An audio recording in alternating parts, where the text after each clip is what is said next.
Hey everybody, Chris the old ass retro gamer here, and welcome to another episode of Top 3 Tuesday.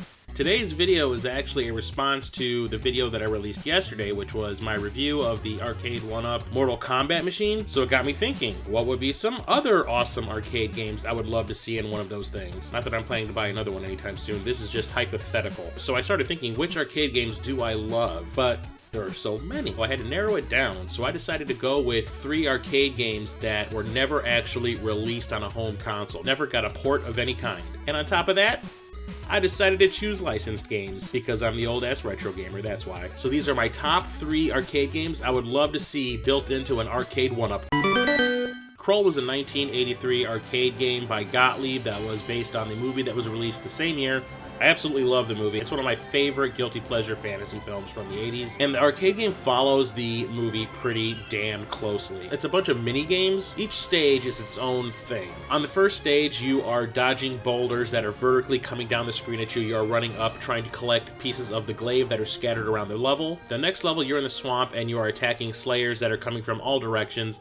And if you've collected all those glaive pieces, you can throw the glaive in all these different directions to kill them. The next stage, you are in the caves. You are rescuing all the prisoners that are being attacked by the slayers, and the more that you collect, the better off you're going to be, more points you're going to get. On the next stage, you are trying to break into the Black Fortress while slayers are coming at you from beneath, and it's kind of this really cool hexagonal thing. It was a really cool effect back when I was a kid. I thought it was really neat that they were doing like these really sharp style graphics. And then the final level, you are attacking the beast and trying to save your fiancée Lissa. And once you beat the game, it just repeats over and over again, getting harder and harder each playthrough. It's a really fun game. It was really simple, and as a movie fan, having a video game, especially an arcade game, that was just really specifically tied into a movie and was doing it really well was thrilling to me beyond belief. And I would really love to be able to play that game anytime I feel like it in a really cheap arcade cabinet. Sure, we got Michael Jackson's Moonwalker on the Sega Genesis, the Master System, but we never got a port of the arcade game, which is a completely different game. Moonwalker was released in 1990 by Sega. It is an isometric action game, sort of like a beat-em-up. You are Michael Jackson running around, taking on Mr. Big's soldiers and thugs and whatnot, rescuing the little kids from the movie, and every once in a while you'll find a shooting star and it'll turn you into that big, gigantic Michael Jackson transformer that shoots laser beams all over the place. I remember playing this at an arcade by my hometown called Just for Fun. I remember they had it for maybe, I want to say 3 months, and then for some reason it disappeared. Every time I went to see a movie in that mall, we would stop into Just for Fun and I'd play that for a few minutes, and I had a blast, and I was really disappointed that it never got a home port of any kind. Not that I'm saying that the Michael Jackson Moonwalker games that we did get were bad.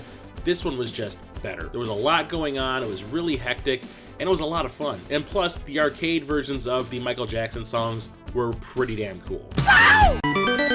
It's a no-brainer if you know me. The number 1 game I would love to see in one of these Arcade1Up machines is Tron. Huge fan of the movie. It's one of my favorites of all time, both the original and the sequel that came out in 2010. I'm a huge Tron fanatic, so having a perfect arcade version to play in one of these arcade cabinets would be great. I had downloaded the game onto my Xbox 360, but playing it with the 360 controller just isn't the same. Tron was released in 1982 by Bally Midway alongside the movie. Just like Kroll, Tron is actually another minigame style of game. This time you actually get to choose what minigames you're going to play, instead of just them being in a specific order like in Kroll.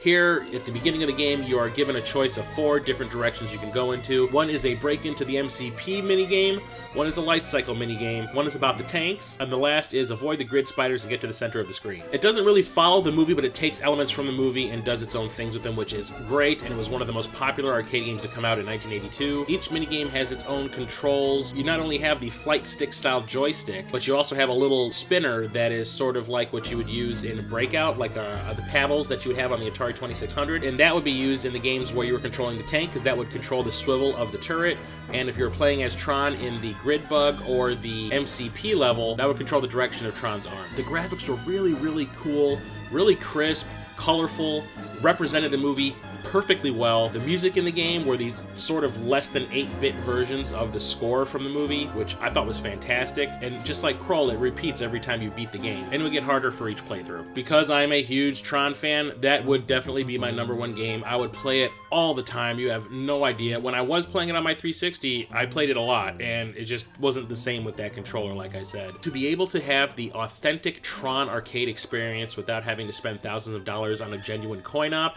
would be amazing, especially to this guy.